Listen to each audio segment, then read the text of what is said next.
Well, good afternoon, everybody. Welcome to the Service Without Excuses podcast. We are having take two here, the brand new episode. A little bit of a breakdown. My headphones and I don't know. The more money you spend, the more I think you throw it away. So it comes down to it. We have a very special guest on tonight and a very patient guest, Mr. Rob Anspach with the Rob versus series.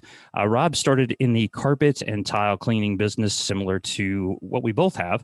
Rob has since moved well past it, and well past it is definitely it. He's a celebrated author. He is. He won't like to say that, but he is.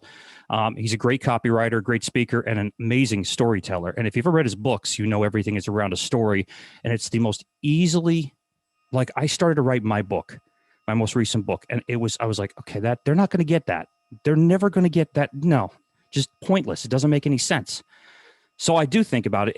And when I distributed the podcast I was talking about before, I started using Share, which is right behind me. You could see it in the distance. I put the little light up onto it. That's the first book that I remember getting from you, and I've gotten a bunch of them since then. And it was really great because it's really easy to process what he says and implement it and do it. It's not even like difficult. It's not even hard to do. Long story short, Rob, welcome to round two, my friend. Thank you. And you know, awesome. I don't write complicated. I don't even know what complicated is. I write from the heart, and it might not be grammatically correct, but you know, it attracts an audience. And you know, I try to make all my books so that you can get through them in about 45 minutes to an hour. And you know, the last couple books that I've wrote, the whole Rob versus series is all about, you know, I want to give people something to laugh about. You know, they can still learn a lesson. They can still learn how to improve their business or not get scammed. But you know, in today's day and age where everybody is so fearful about everything, give them something to laugh about. And you know, it all started because I was tired of getting those scam calls constantly on the phone. Hey, this is Visa MasterCard. We want to give you a low interest rate, or the auto warranty scammers that find you everywhere. I was just going to bring them up. I thought they were all gone until yesterday. And then it was some guy going, hello. Yes, this is Jim. We're calling you about your auto warranty that has expired. Dude, the auto warranty expired a long time ago. You don't even have it. You never had it. But they just, and now they're just doing it digitally because they know it's a complete waste of time to put an actual live individual on thing. But, you know, they do at some point. And my wife, God love her, she loves to play along with this. So she'll just keep going and get somebody on the phone and start sounding like some, you know, whatever she decides to do. It just decides to have fun with it. And I don't get it. I'm like, I just don't even want to deal with them. I got, you know, other things to deal with. And she's like, you know, life's short. Let's have fun. And it is. I live in Lancaster County, so there's a lot of Amish here. So every time they call me about my auto warranty, I always say I have a 1997 Amish buggy, and they're like, what is it? And I have to repeat it several times. Gets great mileage, man. I mean, the oil change is unheard of. It's awesome. And, you know, all we want to do is waste their time because they have no idea. But the next book coming out, I mean, at first it was Rob versus the scammers, then it was Rob versus the morons, where I took on lousy customer service, and then it was Rob versus humanity because, you know, we are all going through this pandemic, and the next one is Rob versus the entitled. Oh, because I'm so sick and tired of people's attitude towards, you know, they think they're king and country, and it's like, you know, we need to take you off your high horse here. That mindset's good. I mean, they eat their own, so they're going to crush their own. It doesn't. I've learned this. You know, that this whole cancel culture or whatever they're talking about today. It's really is the definition of insanity. It's like they were waiting for how many years to finally get and do something, and all of a sudden they got their platform, and we gave them their platform, and here they are. And people are like, well, where did they come from? They were always here. They just hid somewhere deep down inside, and they decided one day, I'm going to come out because of this. So wherever it has to be, Rob, again, thank you so much for being here today. Rob has a multitude of things with his business, but I want to talk to Rob specifically about an area that I know he knows better than anybody, and that's trust. That is trust. You understand how trust is built between people. My big thing is obviously we both come from the service business. We both come from dealing with people day in and day out, going into homes, going in businesses 4 or 5 times a day. You get very good at communication skills. You have to. There's no way you're going to stay in business if you don't have good communication skills.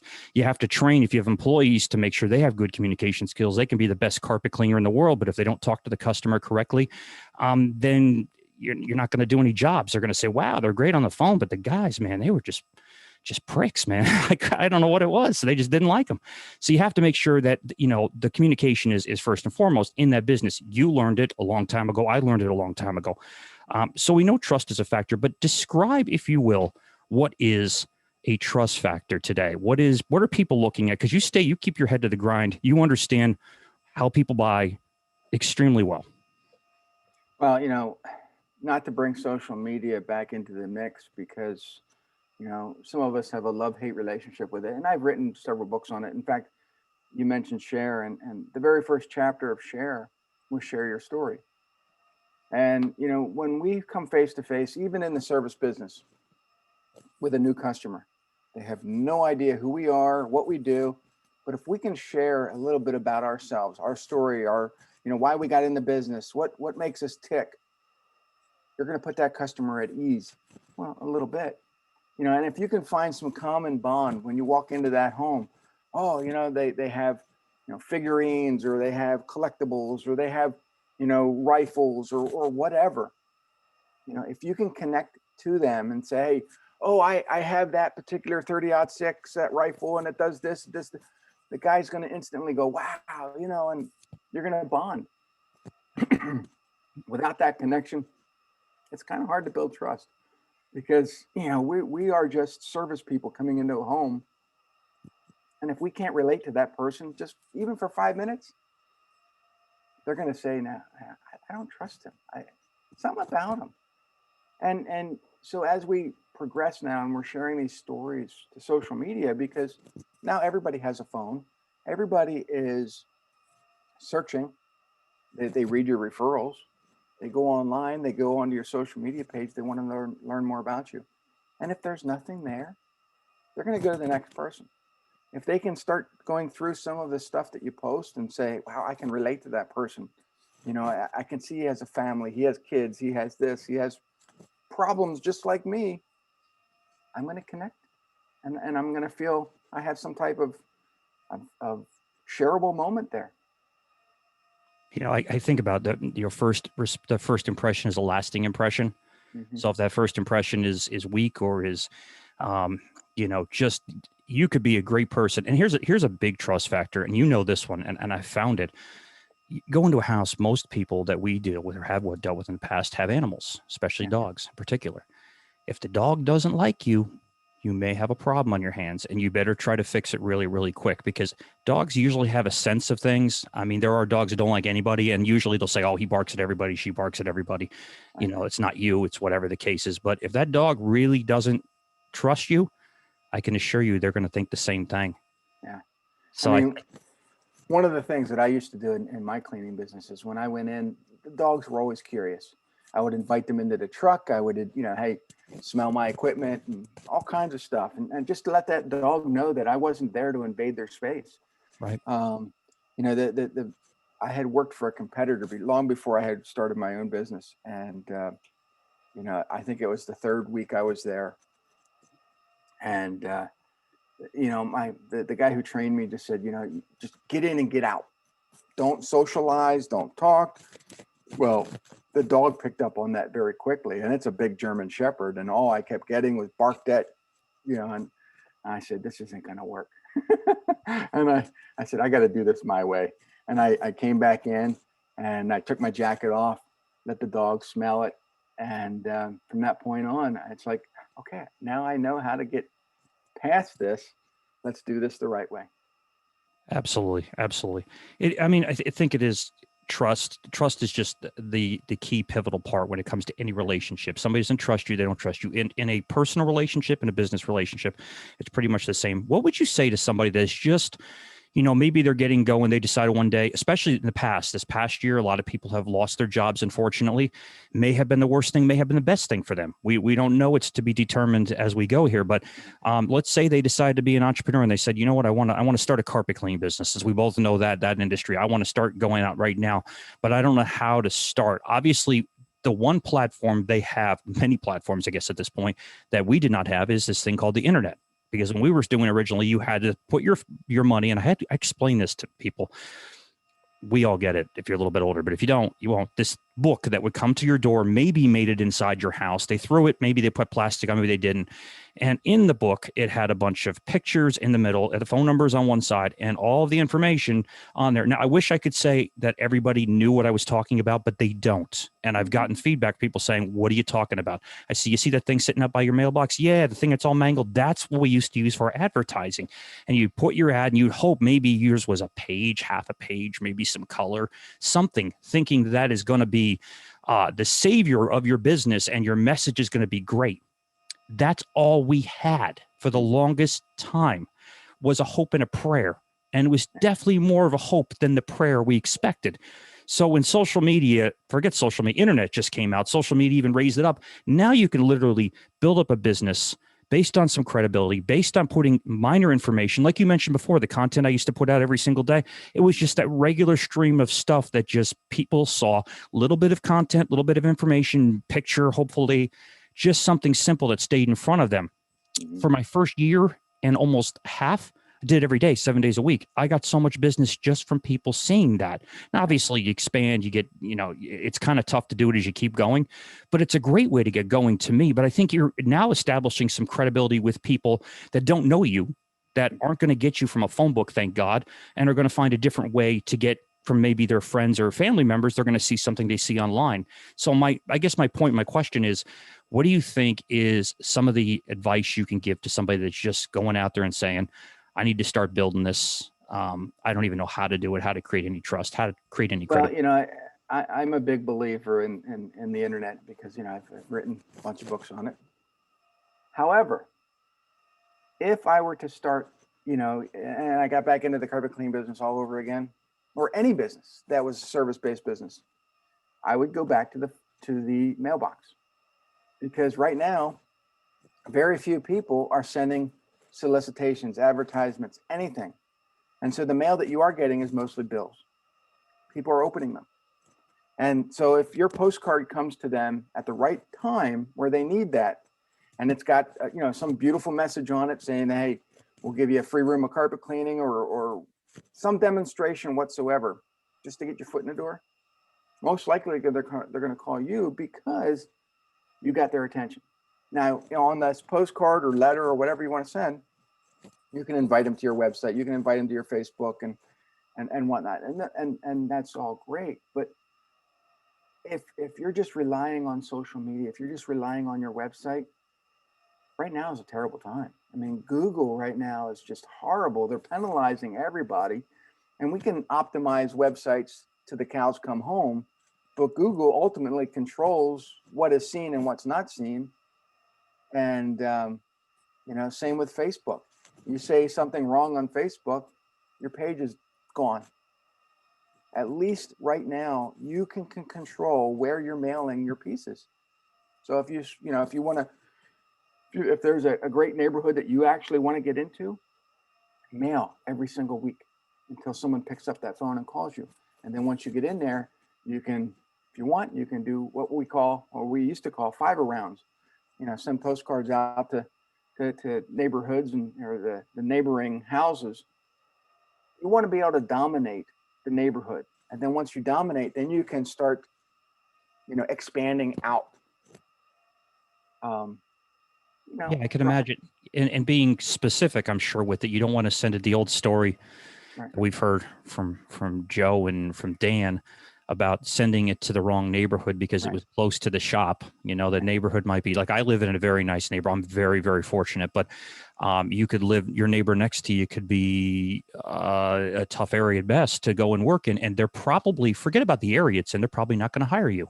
Yeah. So it might be convenient to work close to home. And there are very few places in the United States where you can work close to home because we are an urban society, suburban, I should say, society now. We're not an urban society anymore. I hope that comes back. I think it might, but we are more suburban. People are moving out. And so I think having your targeted areas to say, hey, we need to know who it is specific to who they are, what they have. You don't want to send it to an area where nobody's ever going to hire a professional in your thing unless, they have to. It's a plumber. It's, they need a plumbing repair. It's mandatory. It's not a nuisance. Most of the cleaning companies are a respected nuisance at best. Mm-hmm. And we're seen as that. And we're seen as, I got to get it done. Is it that time already? Is it that time already? I can't tell you how many times I've heard that, and you've probably heard that. And they're like, I got to get it done. I got to get it taken care of. I just went out and looked at a quote today and I actually talk about building up trust too. I'm going this story. So this is a commercial contract we have.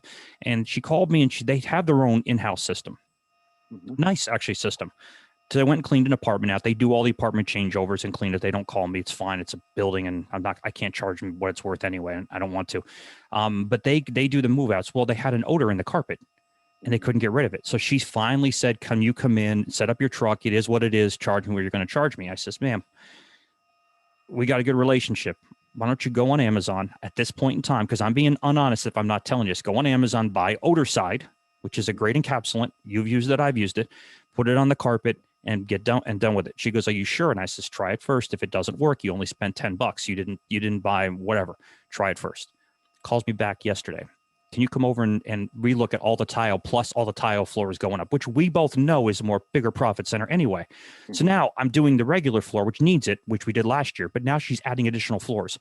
Why do you think she's adding the extra floors? Because we built some trust that we're willing to push away a job that in the times like this, where it's tough, where it's unique, where people are struggling, I'm willing to say it's not in your best interest. Not in best interest for me to take the $150, $200 to clean the little room apartment that you've already cleaned. You've done a probably fine job on it. You just have an odor issue. Odor is not a cleaning issue most of the time. Yeah, it's the little things that add up in what we do. And people say, "Well, Rob, you're very," at least they say this to me, and they'll probably get that from reading my books, but they say, "You're very sarcastic. Don't you offend some people?" I said, "Yeah, I do." Well, doesn't that not build trust? It's a two-factor thing. The people that are going to come towards me, that bond with me, that like what I'm saying, that like to laugh and carry on, they're going to be my ideal clients. People that get offended with sarcasm, it's called rejection marketing. I'm rejecting them right away, and that way I don't have to deal with what I call PIDAs, pain in the asses. Can I say that? You could definitely say whatever you want. So the whole goal is to build trust with those who, see the value in what you deliver, and get rid of or reject the people who don't. And usually those people that are rejected are going to make your life, crazy anyway. So get rid of them quick.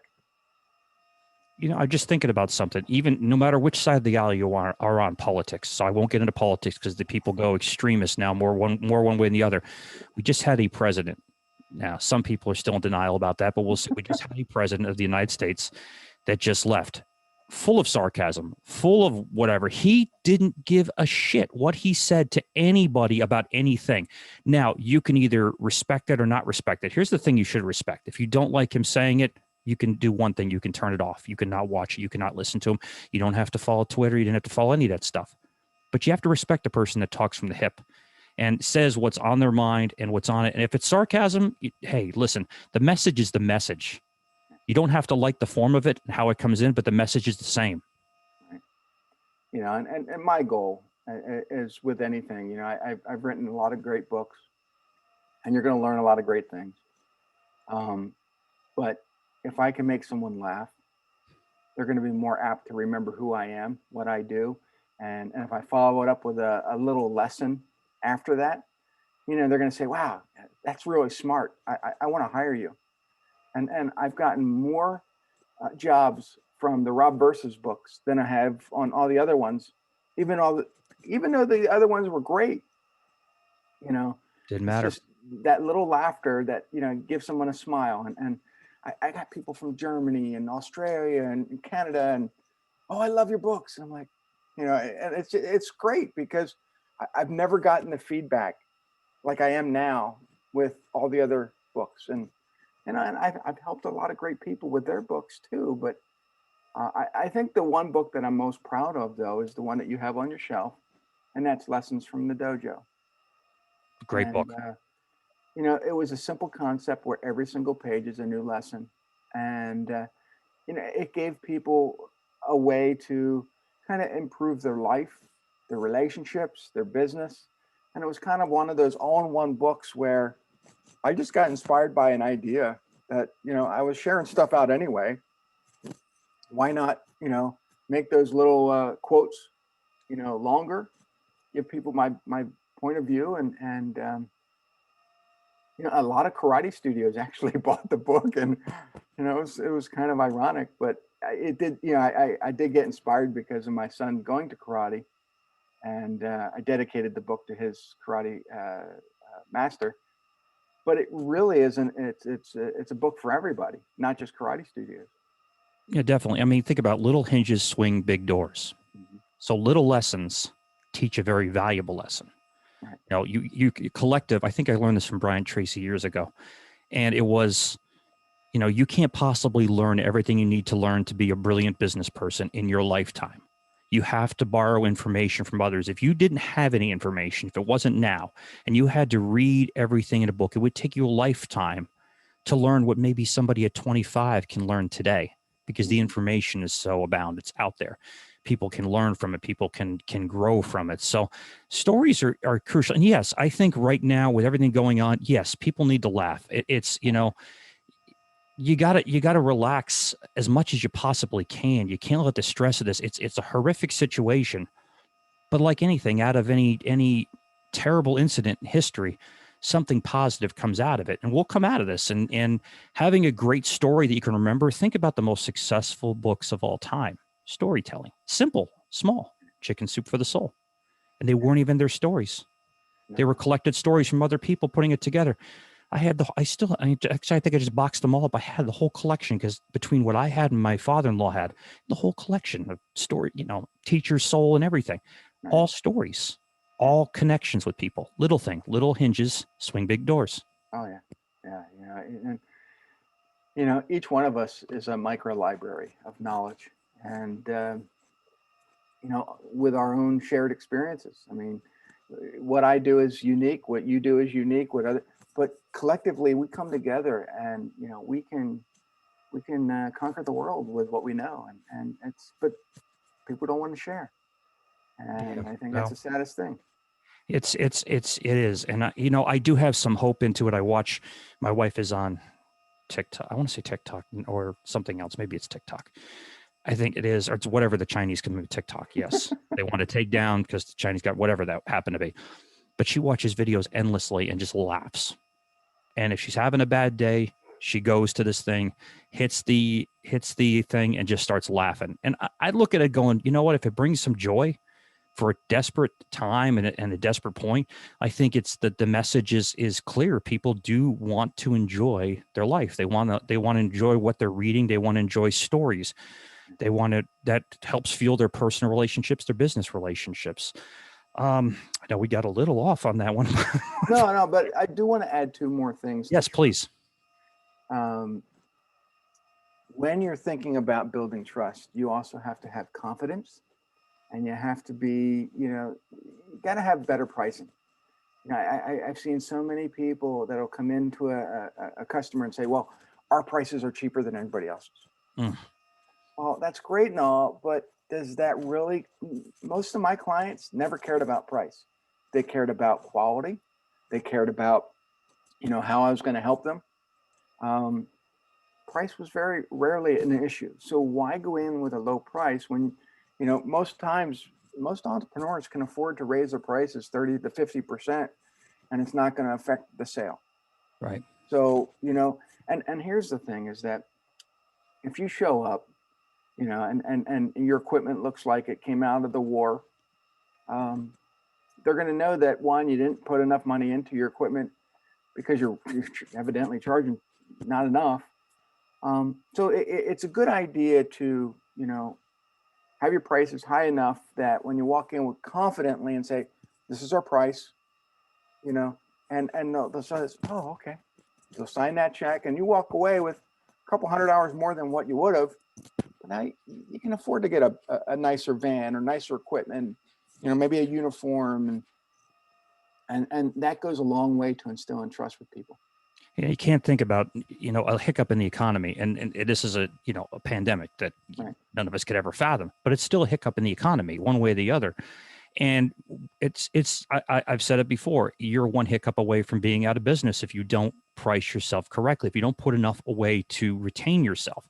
Now, we all could use a little extra help from stuff because it definitely affected most of us out there.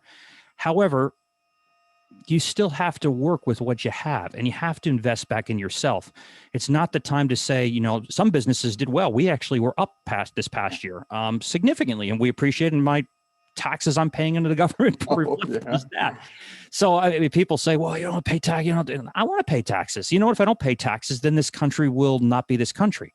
So we all have to pay our part. We all have to do what we have to do. It's just the way it is. Do what I prefer not to. Nobody wants to do it, but without the chunk of coming in, it's you don't have a business personally. You can't expect the rest of the United States to survive without some kind of surplus. So you need to have, in my opinion, some kind of surplus or a way to maintain. If you're not pricing yourself correctly, if you're not building enough there, you're one hiccup away from being gone. Yeah, I just wrote a big check to the government. And the funny thing is that I smile doing it because I know that I'm making enough money that, I don't have to worry. I didn't get a stimulus, and here I am paying into the government. And those two things, most people go, I don't want to give the government money. I want a refund. Yeah. Well, that's money that you already paid in anyway. So, and the stimulus, it is what it is. I mean, but to me, I'd rather not take a handout from the government, and right. I'd rather pay in because I know that I'm making the money. You want to be a successful entrepreneur. That should never be your focus, what you can get from the government. That should never be a marketing strategy. Right. To think about what you can get from whatever. Listen, you got to borrow. I did it when I was building my business. You had to borrow money to make money. I get it. When you get to a certain point, you need to use OPM, other people's money. That's understandable. That's leverage. That's percentages you're paying that are lower. It's better off to use that than use your own cash in order to grow, just in case you have that hiccup we just talked about. And it happens a lot. You got to make sure you at least plan, strategize what you're going to do in order not to have the collapse of everything around you. But you shouldn't look at the handout or the stimulus as an income source. It's not. And if you think that, I invite you to go overseas to a few places I happen to know, and I've been in that are third world countries that you can't fathom because their transportation system is not a buggy. It's a goat. It's a cow. And this. I'm not being sarcastic at all. That's reality. We have it great here compared to other countries. I was in Italy like you were 2 years ago. And even that's incredible, but I couldn't wait to get back. Yeah. Loved Italy. Beautiful. Couldn't wait to get back because there's something about the United States. I was in Italy in 2015, and then I was in Germany in 2017. And I was even in Madrid in 2011. And I'll tell you what, they're all great places to visit. But I wouldn't want to live there. Yeah. And so you have to think of your business, I think very similar to that. You wouldn't want to live in another country, although you might, but most likely you won't. If you've lived here and you go, you realize how incredibly lucky we are to be here. I won't call it spoiled because that's not true. We're incredibly lucky to be born here. And we have certain ethics that are instilled in us, I believe, at youth, and you grow up to that. At least the majority of people do. You have it good here. So if you wouldn't go to another country and say the other country is a good, object model versus the United States, why would you treat your business any different? Your business is going to be a reflection of what you do. We build things around the world. Other countries tend to take what we do, copy it, steal it, whatever they do. But the ingenuity comes here. It kills me. I drive from Trenton. I go to John Don. We both know well. And coming back, I have to go through Trenton. And Trenton says it. Trenton makes what the world takes. Fortunately, that's a part of the past that doesn't even exist anymore. Like there's nothing even there manufacturing that's been done. But back in the day, we made everything here. Right. You know, and your business is here. If you're a service business, which most of the people listen to this are service business guys, you're the business, you're taking a vehicle, you're going to a job site. You probably don't have a storefront, but you may, whatever that happens to be. But you're going and you're bringing, you know, your business out to them. You're representing what you're doing. You're representing and building the trust and authority in what you're doing. If your truck looks lousy, like you just said, if the truck looks beat up, they can't really trust you're going to do a great job because you probably can't do a great job. That's the problem. Even if you cared, you probably couldn't do it. Doesn't mean, you know, you can clean carpet with a toothbrush, right? If you want to do it, it's not the right way to do it, but you could. Doesn't mean it's efficient. Doesn't mean it's correct. Doesn't mean it's even makes sense. You have to invest back in yourself and learning and creating trust and creating value. That's a word I should have used a lot earlier in this podcast because I know that's a big thing to you. Creating value is what's about. They don't care necessarily about price. I've learned that being in New Jersey because it's a blend of Pennsylvania, which was, you know, people not necessarily had a bunch of money to work with. New York, which they had a bunch of money, but they're very conservative. New Jersey, it's kind of the blend between both. They value good work here. They will pay you for good work. They're not going to pay you for nothing. They're going to pay you for building up the trust, building up that authority, and doing the job right.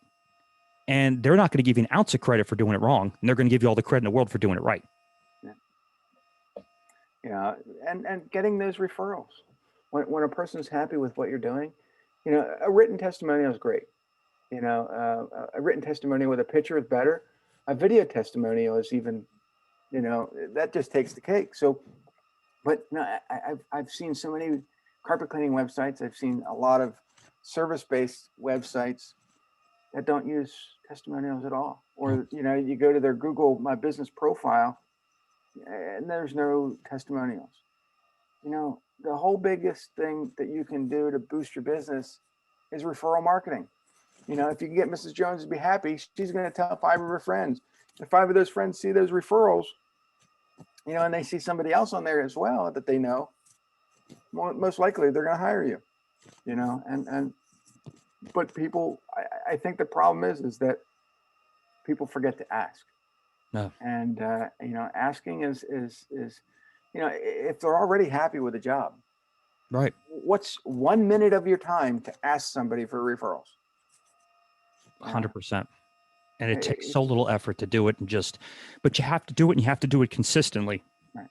If you're sending out using a platform like we talked about, Sotellus, which sponsors our show, so we appreciate that.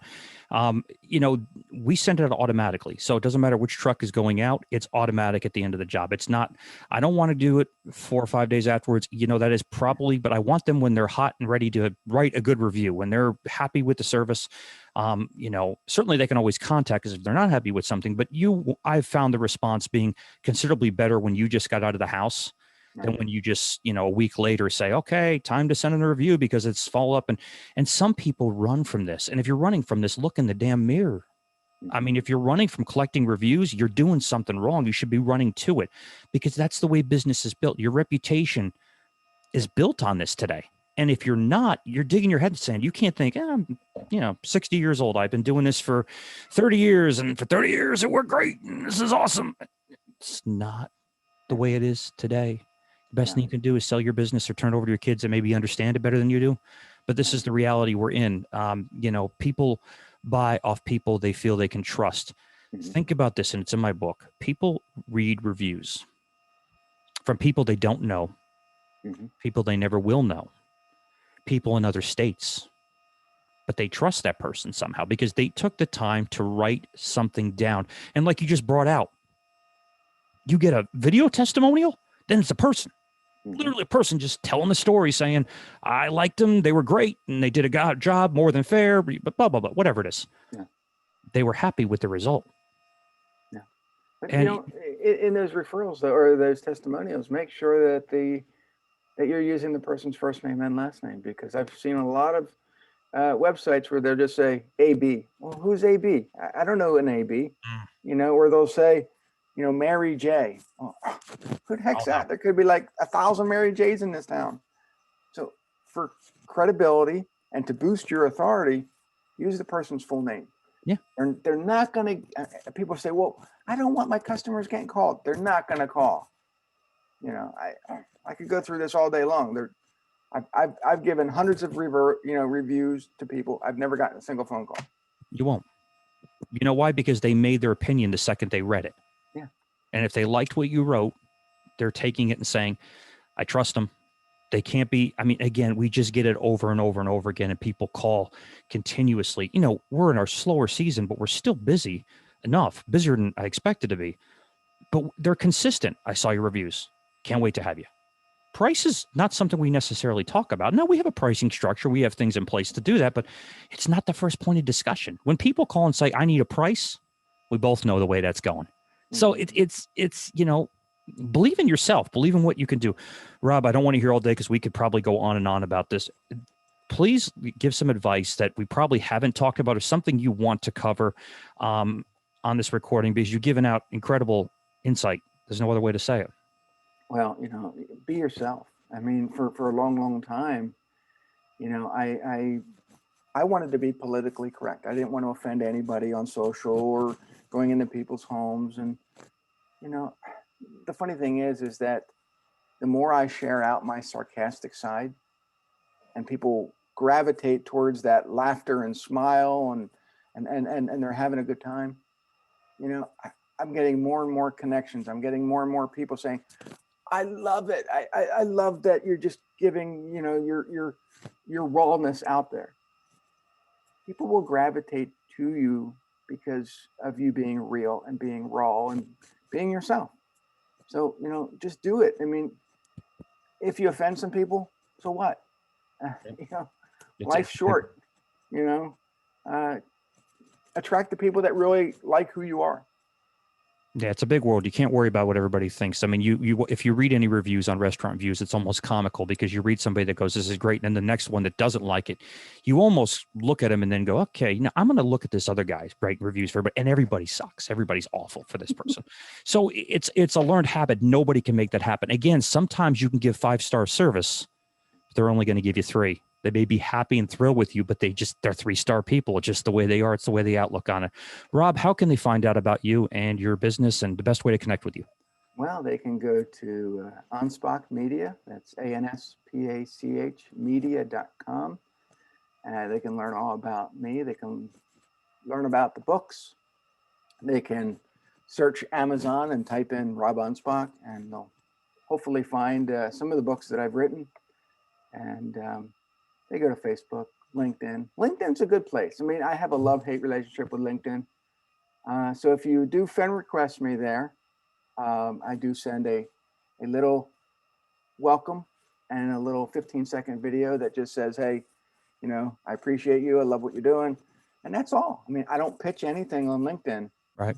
And so, use LinkedIn the right way, not to pitch 5 seconds out of the gate.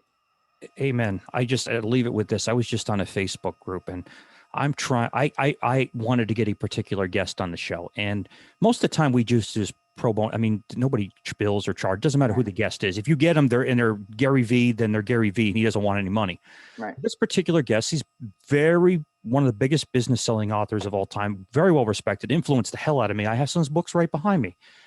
And when I contact him to say, I know this gentleman, he's an older gentleman, again, hasn't been, I haven't seen him very much. Is he interested in doing, it doesn't mean he doesn't have to build his brand anymore. He's already done that. But, is it possibly to do a 20-minute or so podcast? I'm not asking for even 30 minutes, just a little recording. Don't even have to do it video. We can do it audio. And they politely got back to me and said, thank you very much for the kind words. Brian's rates are $3,000. And I'm not going to say I've just said to do it, but $3,000 for 30 minutes, $6,000 for 60 minutes. I'm like, that's tough. Yeah. I went, okay, I understand his perspective because he's at whatever, but it's the information should be out there. This is information to share. Again, I understand he probably doesn't need, any more promotion because he really doesn't. He's built his own life around that, but creating an environment that people can listen to, people can learn from, people can get advice from, seeing you on your YouTube channels. Your interviews are a consistent part of my watching basis because the 30-minute, entrepreneur. Oh, that's enough. Please, what's the name of the YouTube channel? The I'm going to say Well, you can go to, you can find it right on my website. It's called eHeroes. And I eHeroes. interview what I call eclectic, unique entrepreneurs. And, some of them are not well known, some of them are. Yeah. And the reason I interview them is because everybody that runs a business runs it their way. Right. And I want to explore their superpower. And so they're between 25 minutes and 40 minutes. And I've done almost 150 of them. They're And so incredible, man. There's you so can go many in there and just binge listen, for hours and hours and hours until you get sick of me. But there are some incredible people out there, and some of them have only started their business. They haven't been in business long, and some of them have been in business for many, many years. And so it's not the age of the person or the age of the company; it's what they have to offer. Yeah, and there's I get some of the best content from your stuff from people I've never heard of. Yeah. Because their story is so remarkable. You really, I mean, the old saying, can't judge a book by its cover. You can look at the person, never have an idea they came from this or they did this before. And, I have a guest I'm coming up that was a CIA spy who's like the guy at deep cover that gone for 20 years, doesn't exist. Nobody knows who he is. Brilliant guy, PhD, but this guy was in the wind. You didn't even know who he was. You would never know his backstory unless you start reading his books and get, more into it now. But he's got an incredible history. Well, probably never heard of the guy for the most part, right. But amazing. You want anybody listening, if you guys want to be a better entrepreneur, pick up the mic, get the Zoom or your phone, right, and just start interviewing people. Yeah. You will learn more in a half hour than you would, picking up a book or going on, whatever. But you're going to start to learn from all these people, and you can take all these great nuggets of information and make your business even better and better and better. And with every new interview, whether you're listening to me or Rob or and just have fun with your interviews. Amen. We don't have an agenda. I never prepare. I might go on their website for 2 minutes and say, okay, yeah. But I just have a fun conversation, just like what we're doing now. Yep. And, when you can start to relax and just, have a fun conversations where it's just two people and you act like you've been friends for 20 years. Those are the best, those are the best interviews ever. 100%. Because you absorb it so much better than just, you have a list of questions and then the other guy going, oh yeah. Mm-hmm, right. Never prepare.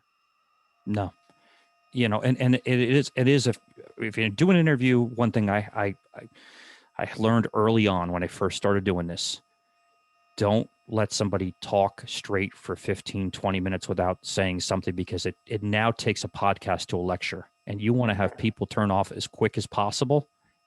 I have literally researched it, done their thing. I can go through Buzzsprout and find out when people clicked off, and it's pretty easy to find out. And it's the second somebody just kept going, unless that story was that overwhelming, and it's happened. Mason Tomeno was one of them. Mason could talk. You'd give 3 hours, and you're not going to stop listening to him. He's just that kind of guy. He's a great storyteller. But unless you're that guy, they're not going to listen, because then it becomes a lecture. It's not fun, like you just. Right. And you're going to make mistakes. Oh, I make mistakes on every single interview. Starting this out, there was a mistake. Yep. Who cares? Just roll with it. I should have just let it go, but every interview then becomes so unique. And people will say, well, Rob, there's a mistake in your book, or there's a mistake in your podcast. Perfect. I don't care. Did you learn something from it? Well, yeah. Well, then that's all I care about. I don't worry about the grammar. But I paid $20 for that book, and there was a mistake in it. Do you want another one? Yeah. I'll send you another one, but that one's going to have a mistake in it too. I can exit out for you. Rob, thank you again so much, man. I appreciate it. Anspach Media, I'm going to put all the stuff in the show notes here today. I can't thank you enough for being on here. Please reach out to Rob. He is a true, incredible wealth of information. I mean it from the heart. Thank you, Rob. Appreciate it. Thank you.